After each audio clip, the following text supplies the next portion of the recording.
Bonjour à tous, je m'appelle Mathias, donc je fais partie d'AgroUp et aujourd'hui j'ai la chance d'accueillir Laurent Campos Huguenay. Bonjour Laurent. Aujourd'hui Bonjour Laurent Mathias. fait du maraîchage biologique. Est-ce que tu peux nous présenter ton projet Laurent? Oui, bonjour.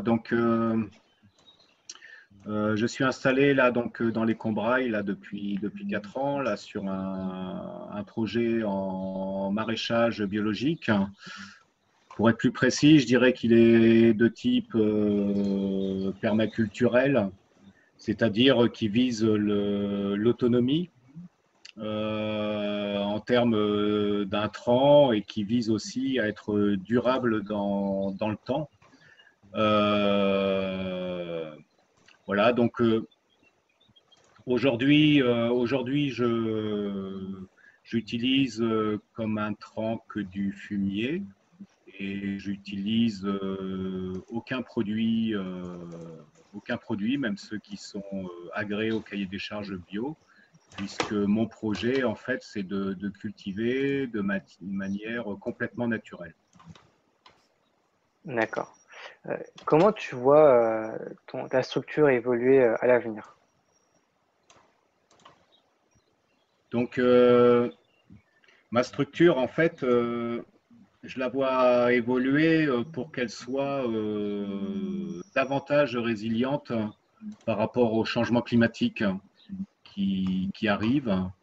On nous prédit, là, dans les Combrailles, d'ici 30 ans, un changement radical de climat. On irait vers un climat de type méditerranéen. Donc, avec des sécheresses de plus en plus importantes, des chaleurs aussi, des canicules de plus en plus importantes.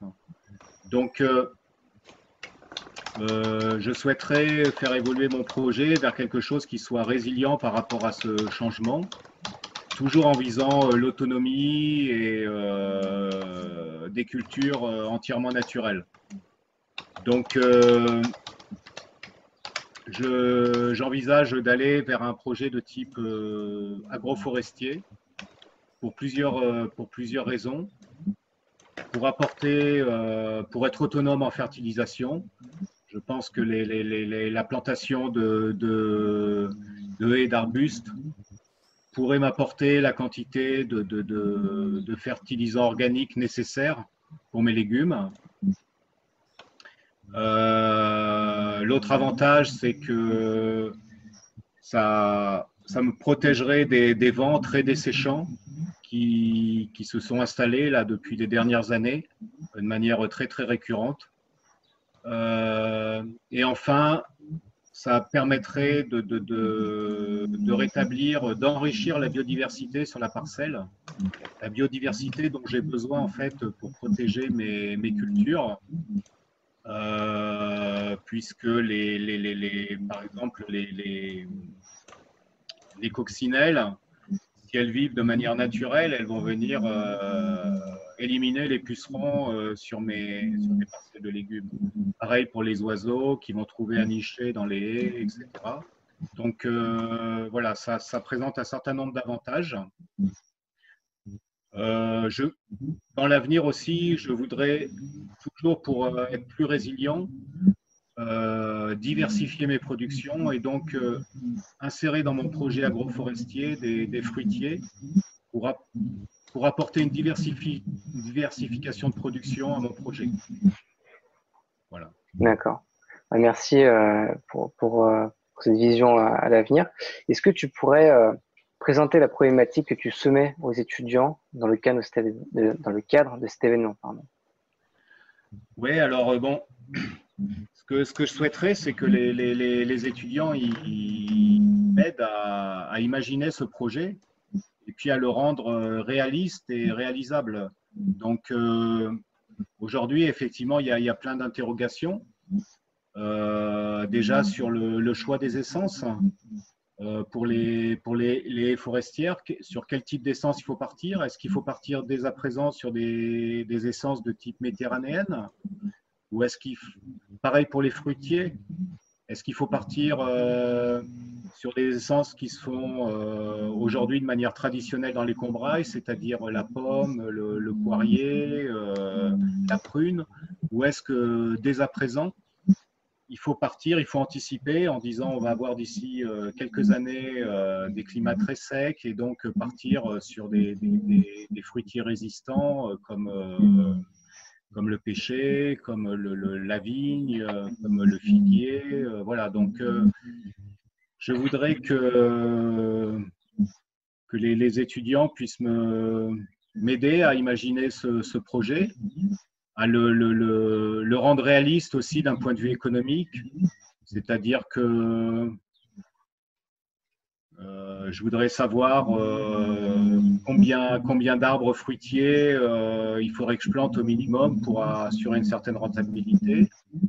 Combien de mètres de haies il faudrait au minimum que je plante pour avoir une production de biomasse suffisante pour assurer la fertilisation de mes légumes. Voilà, donc c'est ce que je voudrais proposer aux étudiants. D'accord. Écoute, ça a l'air d'une problématique très challengeante et aussi très enrichissante à plusieurs niveaux. Est-ce que tu as un mot à dire pour donner envie aux étudiants de travailler avec toi?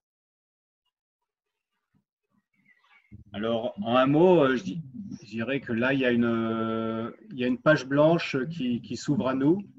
Il s'agit d'imaginer, en quelque sorte, là, sur mon terrain là, de 4 hectares, quel pourrait être l'avenir, quelle pourrait être l'agriculture de demain. Une agriculture qui soit résiliente, qui puisse faire face au changement climatique, qui puisse être bien sûr